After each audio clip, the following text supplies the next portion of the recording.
The space station Meridian Accord floated in the darkness between stars. It was a place where different species came to talk, to trade, and sometimes to make peace. Tonight, it was hosting something that had never happened before. Humans and the Sonari were meeting for the first time as equals. Kang Taeho stood near the wall of the grand banquet hall. He wore the simple black uniform of a security contractor. His job was to watch, to listen, and to keep the human diplomats safe. He was good at his job. He had been doing it for 6 years, ever since he left the military. He knew how to spot trouble before it started. The hall was beautiful. The ceiling was made of glass, and through it, Taeho could see 1,000 distant stars. The walls were decorated with lights that changed color slowly, moving from blue to purple to soft gold. Music played somewhere, strange and lovely, made by instruments he did not recognize. The Sonari filled most of the room. They were tall, taller than any human. Their skin was silver blue, like moonlight on water. Their eyes glowed in different colors. Some had violet eyes, some had gold, some had green. They moved with a grace that made humans look clumsy. Taeho watched them carefully. He did not fear them, but he respected them. The Sonari had traveled the stars for thousands of years before humans even learned to make fire. They were old, they were powerful, and they were not sure if they liked humans yet. His earpiece crackled. Park Yun-bi's voice came through, calm and professional.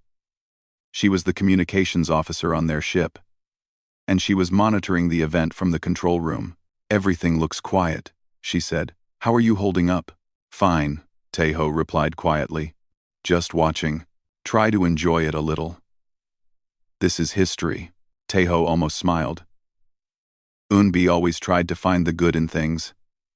It was one of the reasons he liked working with her. He let his eyes move across the room again. Human diplomats in their formal clothes.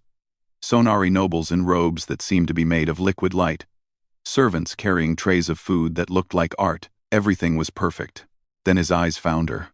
Princess Valera stood apart from the crowd. She was near a tall window, looking out at the stars. She wore a white gown that flowed around her like mist. Her hair was silver, falling past her shoulders. Her eyes were violet, bright and sad. She looked lonely, Taeho thought. Strange that a princess could look so alone in a room full of people. As he watched, something small fell from her hand. It was a pendant on a thin chain.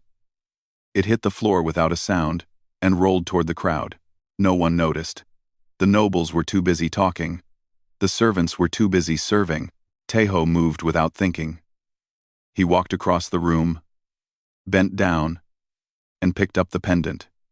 It was warm in his hand, made of some metal he did not recognize.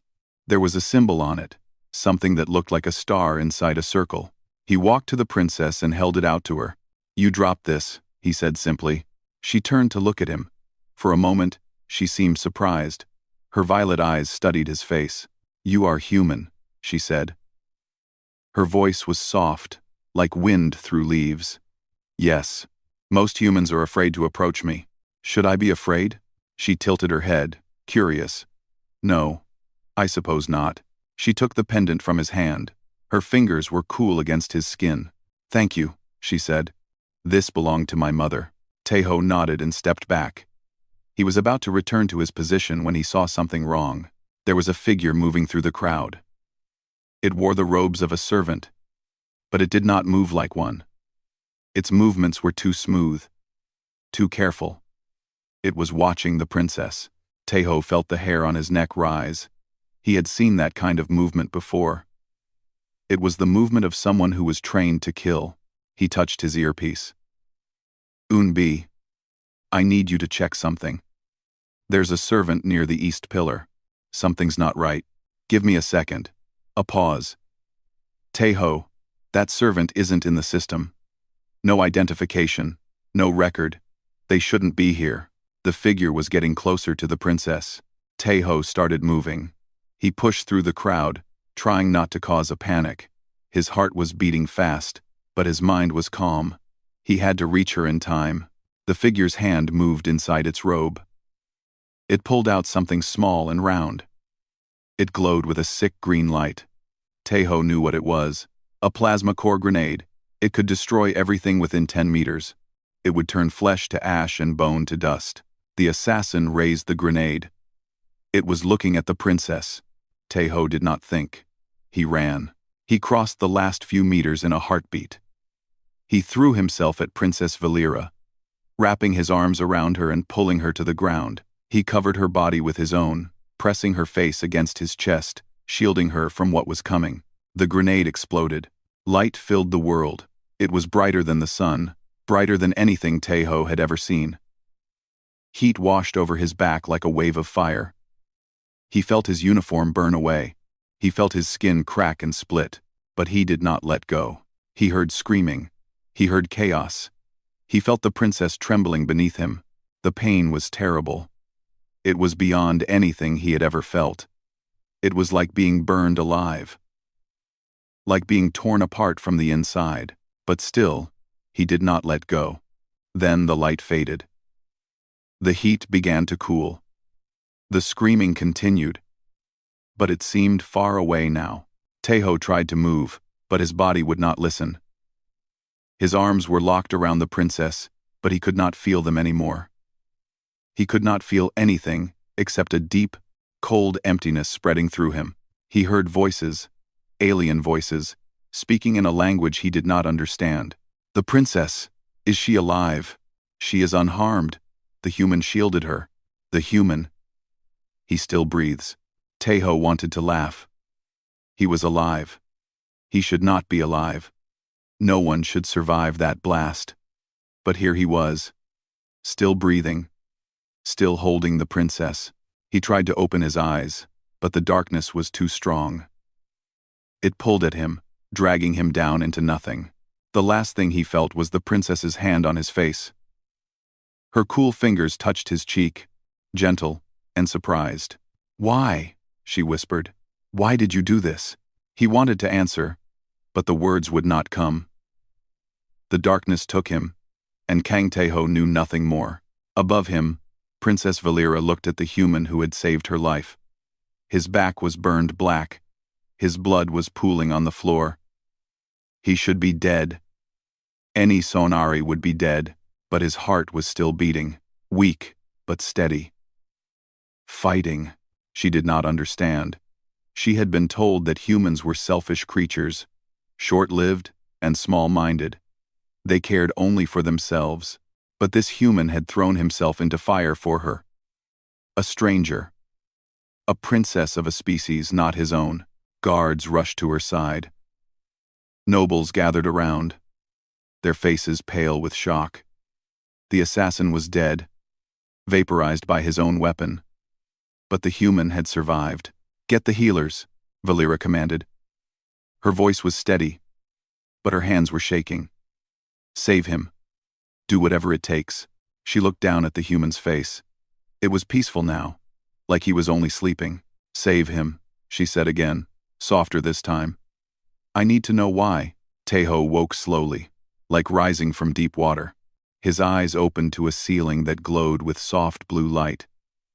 Strange plants floated in the air above him, their leaves giving off a gentle shine. Small machines hummed around his body, scanning him with beams of warm light. He tried to sit up, but pain shot through his back. He groaned and fell back onto the bed. "Do not move." A voice spoke in his language, though it sounded strange, like it came through a machine. "Your body is still healing." Taeho turned his head. A Sonari stood beside his bed. It was tall and thin, wearing white robes. "A healer," he guessed. "Where am I?"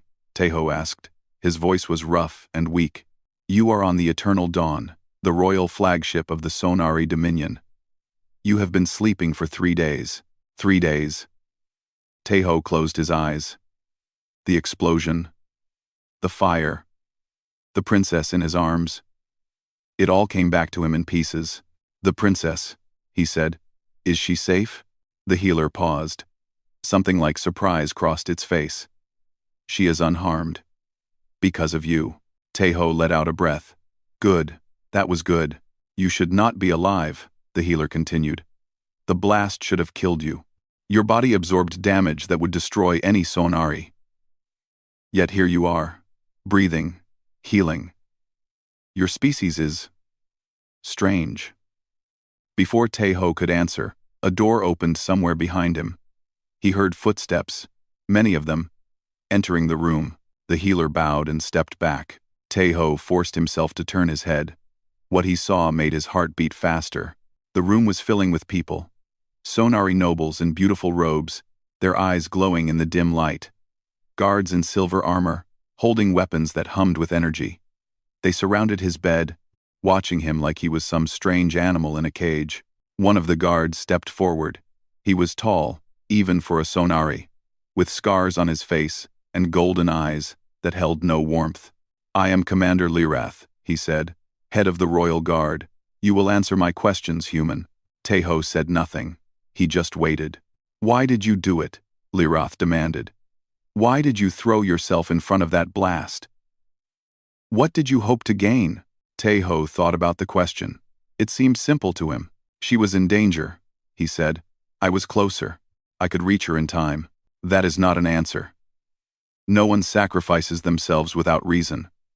What did you want? Money? Power? A deal with our people? Taeho almost laughed, but it hurt too much. I didn't think about any of that. There was no time. I just saw the grenade. And I moved. Lirath's eyes narrowed. You expect us to believe that you risked your life for a stranger? For someone not of your species? Believe what you want. It's the truth, the nobles whispered among themselves. Taeho could not understand their words, but he could hear the confusion in their voices. They did not understand him.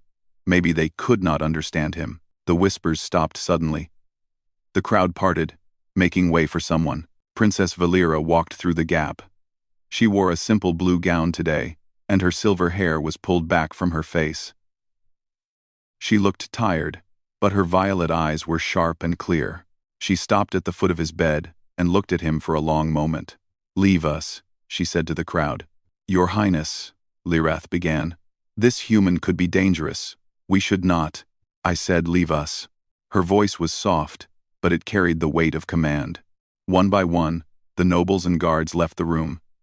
Even Lirath went, though he did not look happy about it. When they were alone, Valera walked closer. She sat in a chair beside his bed and folded her hands in her lap.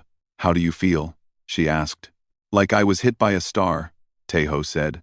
The corner of her mouth lifted slightly. Almost a smile.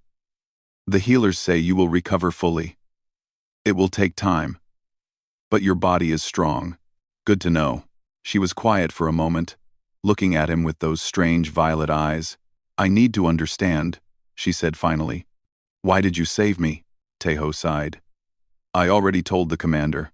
I know what you told him. I want to hear it again. From you to me. He met her eyes. There was a man with a bomb. He was going to kill you. I could stop him. So I did. But why? You do not know me. You owe me nothing. Your life is precious to you. Why would you throw it away for someone you have never met? Taeho thought about it. He thought about his training, his years in the military, his time as a security contractor. He thought about all the people he had protected, all the risks he had taken. When I was young, he said slowly, my mother told me something. She said that a person's worth is measured by what they do when no one is watching, when there is no reward, no praise, no benefit. In that moment, I wasn't thinking about any of that. I just saw someone in danger, and I knew I could help.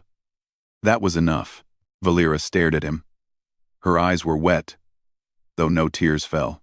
Your mother sounds wise, she said softly. She was. The princess stood. She moved to the side of his bed and looked down at him with an expression he could not read. Among my people, she said, there is an ancient tradition. When someone saves your life at great cost to themselves, a debt is created. We call it Kethari, the life debt.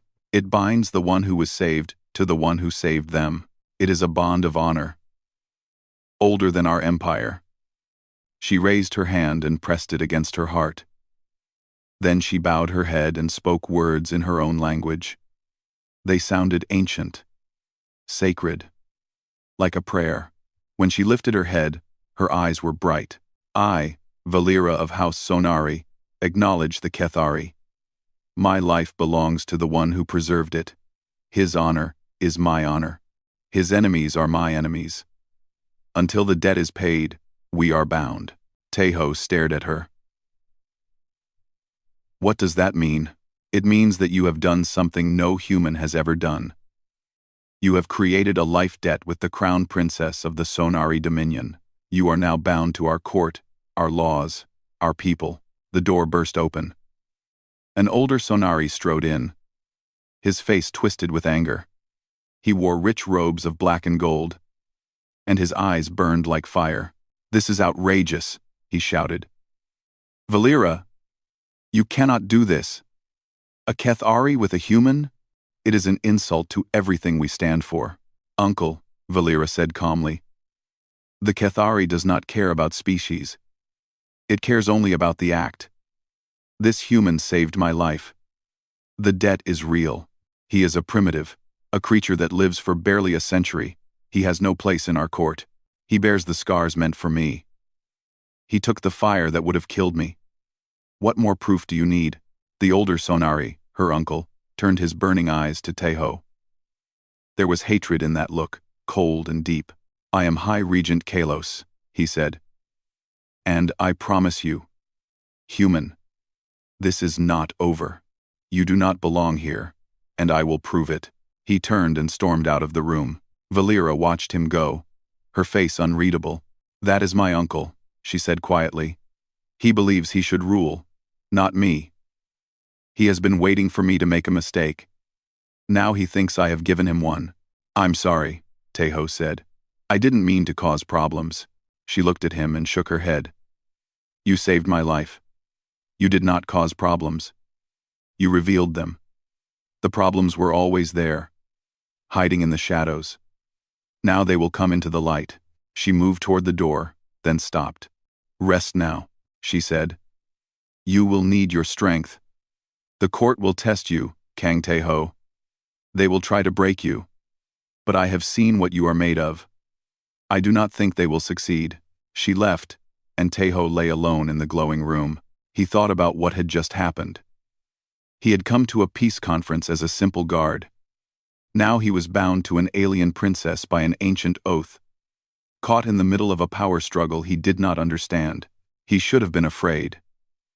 But strangely, he was not. He was tired. He was in pain. He was very far from home. But he was alive. And for now, that was enough.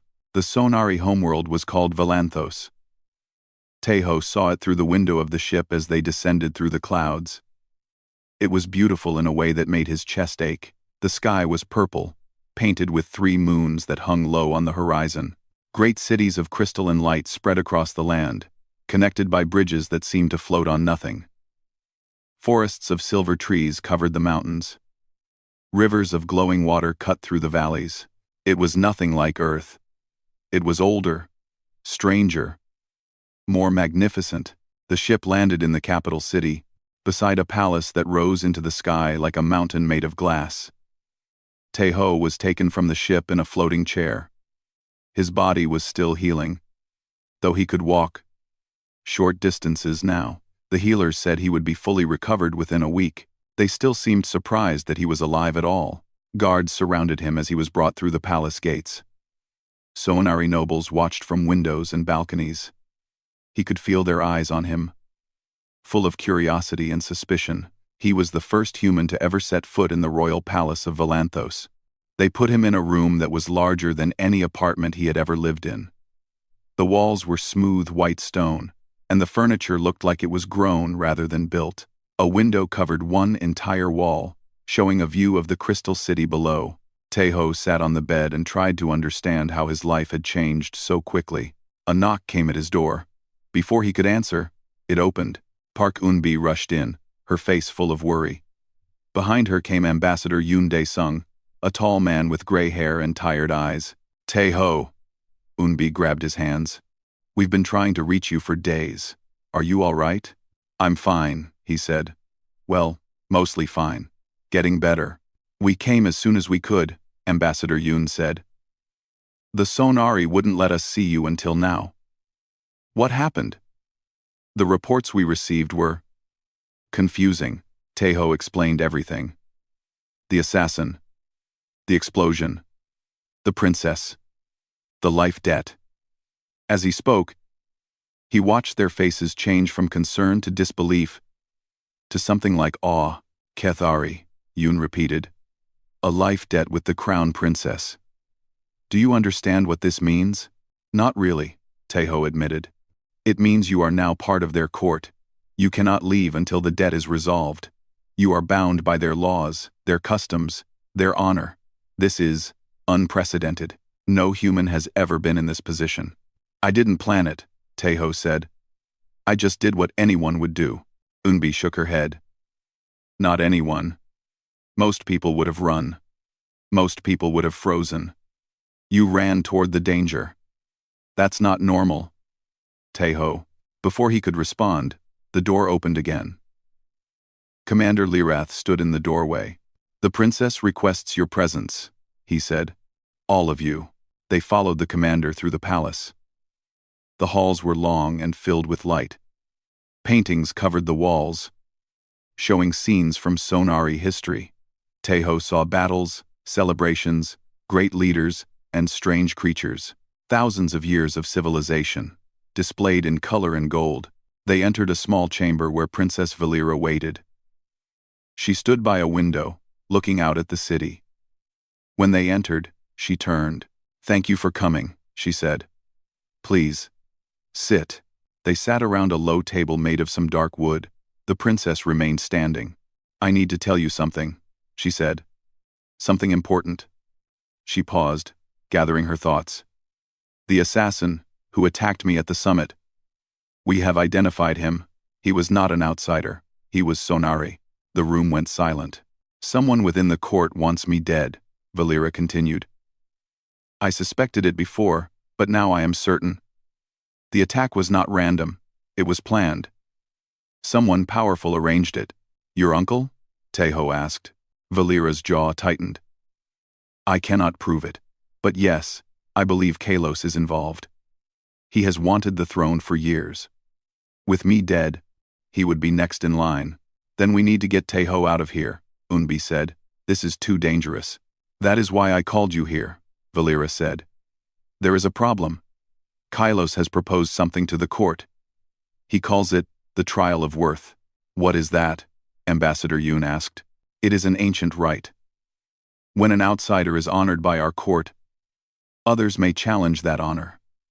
They may demand that the outsider prove they deserve what they have received. If the outsider passes the trials, they earn the right to stand among us as an equal. If they fail. If they fail? Taeho asked. The life debt is cancelled. The outsider is expelled. And the one who granted the honor is shamed. Their position is weakened. Valera looked at Taeho with pain in her eyes. Kalos knows this. He is using you to attack me. If you fail the trials, I will be seen as weak. My claim to the throne will be questioned. So what do we do? Yunbi asked. Can Taeho refuse the trial? Refusing would be seen as cowardice. It would have the same effect as failing. Ambassador Yoon leaned forward. What are these trials? What would Taeho have to do? Valera hesitated. The trials are designed for Sonari warriors. They test strength, endurance, and wisdom. Our warriors trained for centuries before attempting them, for a human. She shook her head. They were not made for your kind. Taeho understood. The trials were impossible. They were meant to break him. Kalos had set a trap, and there was no way out. He thought about what Valera had said. If he failed, she would suffer. Her enemies would use his failure against her. Everything she had worked for would be at risk, because of him, because he had saved her life. The irony was not lost on him. I'll do it, he said. Everyone turned to look at him. Taeho, no, Yunbi said. You don't understand. These trials could kill you. I understand perfectly. He looked at the princess. If I run, you lose. If I refuse, you lose. The only way you win is if I pass. So I'll pass. You are still healing, Lireth said. His voice was less cold than before. You are weaker than any Sonari. The trials will not be kind to you. Then they won't be kind. I've faced worse. Have you? Lirath asked. Teho thought about his years in the military. The missions that went wrong. The friends he had lost. The nights he had spent wondering if he would see the morning. Yes, he said quietly. I have. Valera was watching him with an expression he could not name. Wonder, maybe. Or fear. Or something else entirely. Why? She asked. Why do this for me? You do not owe me anything. You already saved my life. You have done enough. Teho shook his head. When I shielded you from that blast, I made a choice. I chose to protect you. That choice doesn't end just because things got hard. I'm not going to let my actions be used as a weapon against you. That's not who I am. The room was quiet. Ambassador Yoon and Yoonbi looked at him with a mixture of pride and worry. Lirath's golden eyes held something new. Something like respect. Valera stepped closer to him. She reached out and took his hand. Her fingers were cool, but her grip was firm. Thank you, she said softly. I do not deserve this kindness. That's not for you to decide, Teho said. Kindness isn't about deserving. It's about giving. She held his hand for a moment longer. Then let go. The trials begin in 3 days, she said. During the Festival of Eternal Stars. The entire court will be watching. Whatever happens, know that I am grateful. No matter how this ends. She left the room, and the others followed. But before Lirith stepped through the door, he turned back. Human, he said. Teho looked at him. I have fought many battles. I have seen many warriors. I do not know if you will pass these trials. But I know this. You have the heart of a fighter. That counts for something. He was gone before Teho could respond. Alone in the chamber, Teho looked out the window at the alien city below. Somewhere out there, an enemy was waiting for him to fail. An entire court was waiting to see him break. He took a deep breath and let it out slowly. He had 3 days to prepare for the impossible. Time to get started. The proving grounds lay beneath the crystal spires, deep under the surface of Valanthos. Teho descended alone, walking down stone steps that had been carved thousands of years ago. Torches lined the walls, burning with blue fire that cast strange shadows. Above him, in the great arena, the entire court had gathered. Thousands of Sonari nobles watched on glowing screens as he made his way down. He could not hear them, but he knew they were talking about him. The human who dared to take the trial of worth, the fool who thought he could stand among their kind. At the bottom of the stairs, a chamber opened before him. It was massive, with walls of black stone and a ceiling lost in darkness. 3 archways stood at the far end, each leading to a different trial. A Sonari elder waited for him. She was ancient, her silver skin wrinkled and her violet eyes dim with age. But her voice was strong when she spoke. Kang Te-Ho of Earth. You stand before the trials of worth. 3 challenges await you. The maze of shadows, which tests the mind. The pillar of endurance, which tests the body. The question of the elders, which tests the soul. Do you understand what you are about to face? I understand, Teho said. Do you accept these trials freely, knowing that failure may cost you your life? I accept, the elder nodded slowly. Then begin. May the stars watch over you. Teho walked toward the first archway. The maze of shadows. He stepped through and found himself in darkness. Complete, total darkness. He could not see his hand in front of his face. He could not hear anything except his own breathing. Then the visions started. The maze did not attack his body. It attacked his mind. It pulled out every fear he had ever known and made them real. He saw his mother dying in the hospital bed, her hand reaching for him as the light left her eyes. He saw his squad mates burning in a crashed helicopter, their screams filling the air. He saw himself standing alone, on an empty world, the last human alive, with nothing but silence and dust. The visions came one after another, each one more terrible than the last. They wrapped around him like chains, trying to drag him down into despair. Sonari warriors were trained to build walls in their minds.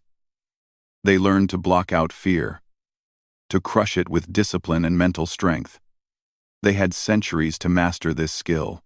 Taeho had no such training. He could not block the fear. He could not crush it. So he did something else. He spoke to it. "I see you," he said to the darkness. "I know what you are. You're showing me my fears, my mother's death, my friends who died, the loneliness I carry with me. I know these things. I've lived with them for years." The visions swirled around him, pressing closer. "You think this will stop me? I've already survived these things once. I survived them in real life. You're just showing me shadows of pain I've already felt, and I'm still standing." He took a step forward. "I'm not going to pretend I'm not afraid. I am. I'm terrified. But fear doesn't control me. It never has. I walk forward anyway. That's what humans do." Another step, then another. The visions did not stop. They howled and screamed and showed him worse things. But he kept walking. He did not try to fight them. He did not try to hide from them. He simply acknowledged them and moved on. At some point, the darkness ended. Light appeared ahead. Taeho walked out of the maze and into the next chamber. Above, in the arena, the crowd was silent. They had watched him on their screens. They had seen him talking to nothing, walking through darkness with tears on his face. But he had walked. He had not stopped. No one had ever passed the maze that way before. The second trial was the Pillar of Endurance.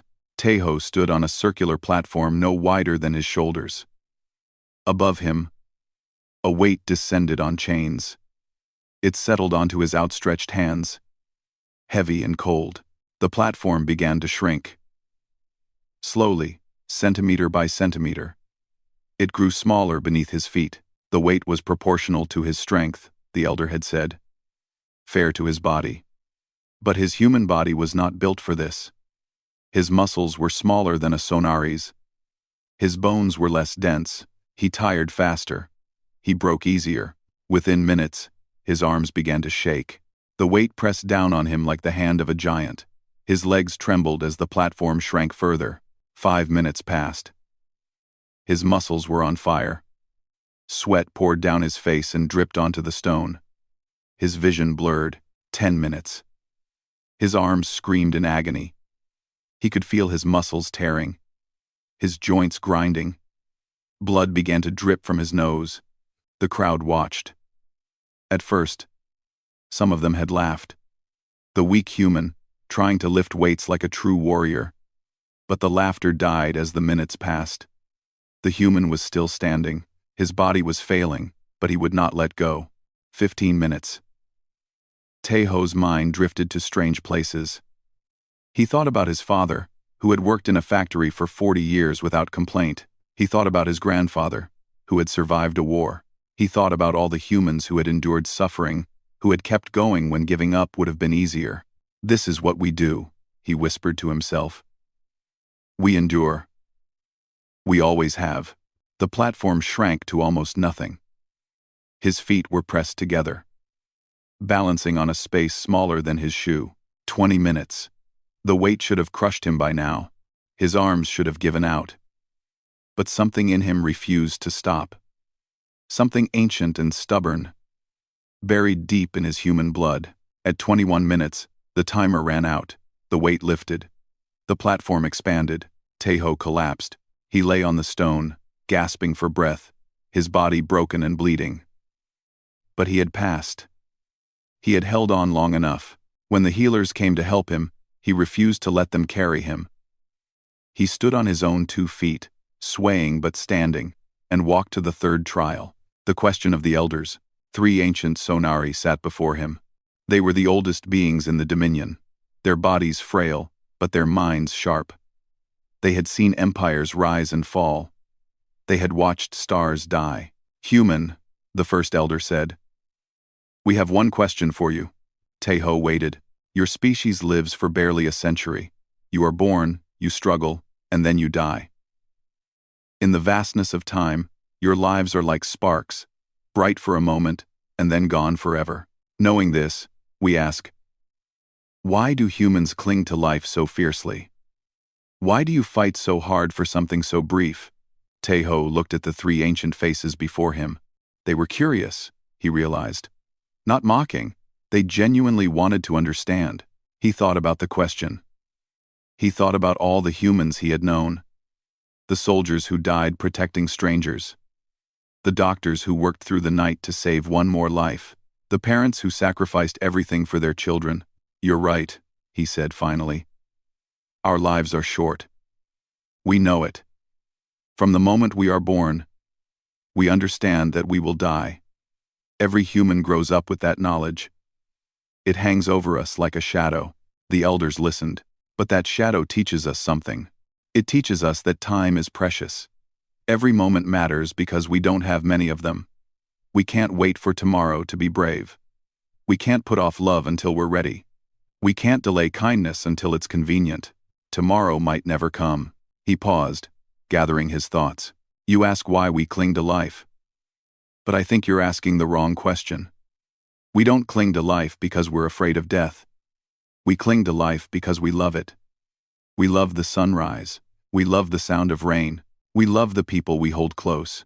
We know that these things will end, and that makes them more beautiful, not less." The chamber was silent. "When I threw myself in front of that blast, I wasn't thinking about living or dying. I was thinking about the princess.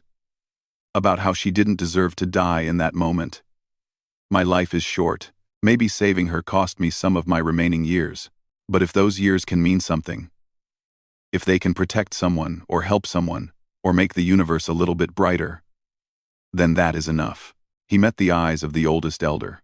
"We fight hard because we know our time is limited. We make every second count because we understand that seconds are all we have.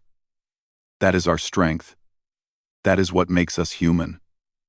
The eldest elder sat very still. Then, slowly, something changed in her face. Her thin lips curved upward. She was smiling. The first smile she had given in 40 years. "Go," she said softly. "You have passed." Teho walked out of the chamber and into the light of the arena. The crowd stared down at him in shock. This human, this small, broken, bleeding creature, had passed the trial of worth. He looked up at the royal box where Valera sat. She was crying. Tears streamed down her silver face, and she was smiling. Behind her, Kalos stood in shadow. His face was twisted with rage. Teho had passed. The plan had failed. And now, everything would change. The coronation of Princess Valera was the greatest event in Sonari history for 300 years. Every noble family sent representatives. Every allied species sent ambassadors. The grand coronation hall was filled with thousands of beings from across the galaxy, all gathered to watch the princess become empress. Teho stood among them, wearing the white and gold robes of a Ketharan, an honor-bound guardian.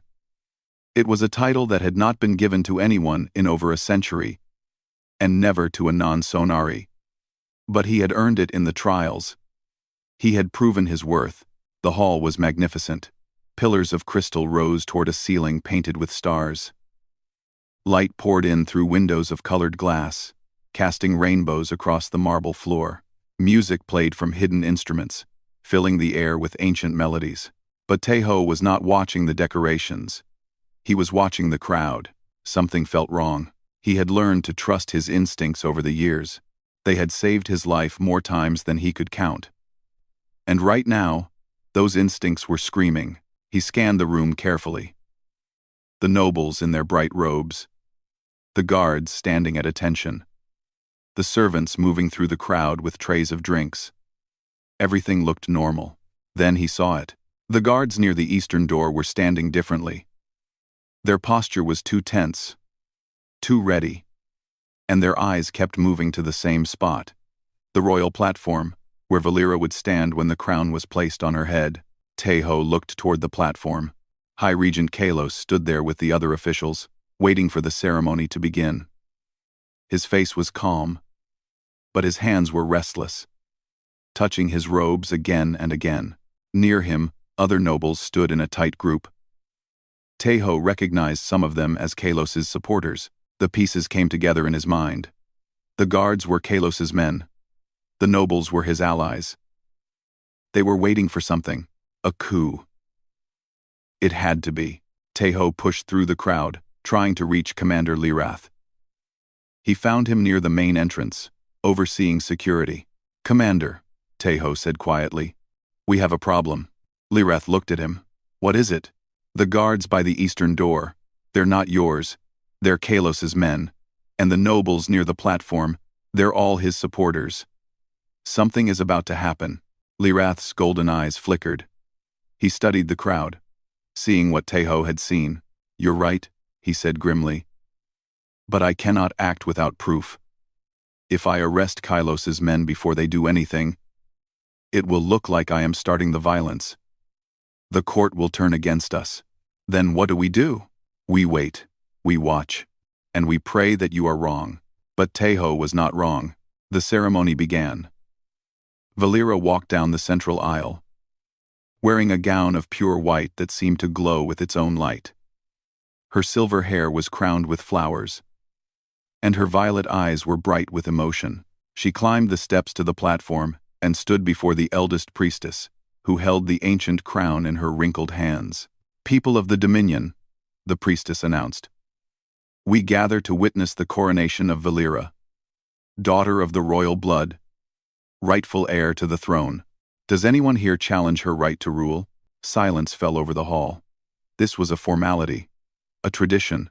No one ever challenged. Then Kalos stepped forward. "I challenge," he said. Gasps rippled through the crowd. The priestess looked at him with shock. "Valera is unfit to be our empress," Kalos declared. His voice was loud, filling every corner of the hall. "She has dishonored our traditions. She has bound herself to a human, a primitive creature that does not belong among us. Her judgment is flawed. Her heart is weak. She would lead our dominion to ruin." Guards moved through the crowd, Kalos's guards, drawing their weapons. They surrounded the platform, surrounding Valera. "I take control of this ceremony," Kalos continued. "For the good of the Dominion. Valera will step down, and I will take my rightful place as emperor." Lirath's guards tried to respond, but they were outnumbered. Fighting broke out in small pockets around the hall. Nobles screamed and ran. The beautiful ceremony dissolved into chaos. Tejo moved toward the platform. He pushed past the panicking crowd, his eyes fixed on Valera. She stood alone, surrounded by enemies, with no one to protect her. When he reached the base of the platform, Kalos's guards blocked his path. "Stop there, human," one of them growled. Tejo did not stop. He kept walking, his eyes never leaving Valera. The guard raised his weapon. "I said stop." Tejo looked at him calmly. "You're going to have to shoot me. And if you shoot me, every person in this hall will see you kill an unarmed man. A man who saved your princess's life. How do you think that will look?" The guard hesitated. Tejo walked past him and climbed the steps. Kalos turned to face him, his eyes burning with hatred. You should be dead. You should have died in those trials." "Sorry to disappoint," Tejo said. He stepped past Kalos and stood beside Valera. She looked at him with surprise and gratitude. "What are you doing?" she whispered. "What I always do," he said, "standing where I'm needed." Kalos laughed. "How touching. The human thinks he can change anything. Look around you. Fool. I have won. My guards control this hall. Valera's supporters are scattered. No one can stop me." Tejo turned to face the crowd. Thousands of eyes looked back at him. Nobles and officials, servants and guards, ambassadors from distant stars. They were all watching. "You call her weak," Tejo said. His voice was calm, but it carried through the silent hall. You say she dishonored your traditions by acknowledging a debt to me. But what is honor? Really? Is it just a set of rules you follow when it's convenient? Or is it something more? He took a step forward, addressing the crowd directly. I'm a human. My life is short. I'm smaller and weaker than any of you. But when I saw your princess in danger, I didn't think about any of that.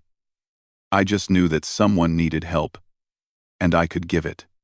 That's what honor means to me. Not ceremonies, or titles, or rules. It's doing the right thing when it's hard. It's protecting others when it costs you something. The crowd was silent, listening. Valera acknowledged that sacrifice. She looked at a stranger who had saved her life, and she honored him, even though it was difficult, even though it was unusual. That's not weakness. That's strength. That's the kind of leader who deserves to rule. He turned to point at Kalos. This man tried to kill her. He sent an assassin to murder his own niece. When that failed, he tried to use me to destroy her reputation. And now he stands here with armed guards, trying to take power by force. Is this what you want for your dominion? A ruler who gains power through murder and threats? Murmurs spread through the crowd. Nobles who had been silent began to speak. Some of Kalos's own supporters looked uncertain. Valera stepped forward, standing beside Tejo. My people, she said. I am not perfect. I have made difficult choices. But everything I have done for the good of our dominion. I acknowledge the Kethari because it was the honorable thing to do. I will not apologize for showing gratitude to someone who saved my life. She looked at Kalos with cold eyes. My uncle has shown his true nature today. He cares nothing for honor. He cares only for power. If he takes the throne, he will lead us into darkness. The crowd began to turn. Nobles shouted at Kalos's guards. Some of them pushed forward, demanding answers. The mood was shifting. Kalos saw his support crumbling. His face twisted with rage. He pulled a blade from his robes and lunged at Valera. Tejo moved without thinking. He stepped between them, putting his body in the path of the blade. But this time, he was not alone. Commander Lirath was faster. His armored hand caught Kalos's wrist and twisted. The blade clattered to the floor. Lirath's other hand pressed against Kalos's throat. High Regent Kalos, Lirath said calmly. You are under arrest for treason. The fight was over. 1 year later, Empress Valera stood on the balcony of the palace, looking out at her empire. The suns were setting, painting the sky in shades of gold and purple. Behind her, a door opened. Tejo walked out and stood beside her. Ambassador Yoon sent a message, he said. The Kethari Accord was approved by the Earth Council. Full alliance between our species. The first real peace treaty between humans and Sonari. Valera smiled. They say you're the most important diplomat in human history. Tejo laughed. I was just a security guard who happened to be in the right place. No, Valera said softly. You were exactly who you needed to be. They stood in comfortable silence, watching the sun set. I have a request, Valera said finally. The Kethari was fulfilled when you helped me take the throne. You are free to go. But I would like you to stay. Things data video. The Kethari was fulfilled but. The Kethari was first for Kethari. The Kethari was fulfilled. But I would like you to stay. The Kethari was fulfilled. Tejo looked at her. Not as a debt, she continued. Not as an obligation. As a choice. I want you to be my Ketharan. My guardian. Not because honor demands it, but because I trust you, because I want you by my side. Tejo thought about Earth. His apartment. His old life. All the familiar things waiting for him back home. Then he thought about the past year. The challenges, the dangers, the moments when he had made a difference. Okay, he said simply. I'll stay. Valera smiled. It was a real smile. Warm and bright, and full of something he did not have a word for. Below them, in the great hall, the court gathered for the evening celebration. Nobles and officials, humans and Sonari, all talking and laughing together. The eldest counselor watched as the human took his place beside the Empress's throne. Humans, she murmured, shaking her head. They live such short lives, and yet they burn so very bright. Outside, the stars came out one by one, filling the purple sky with light. And on the balcony, two people from different worlds stood together, looking toward a future neither of them could have imagined. It was enough. It was more than enough.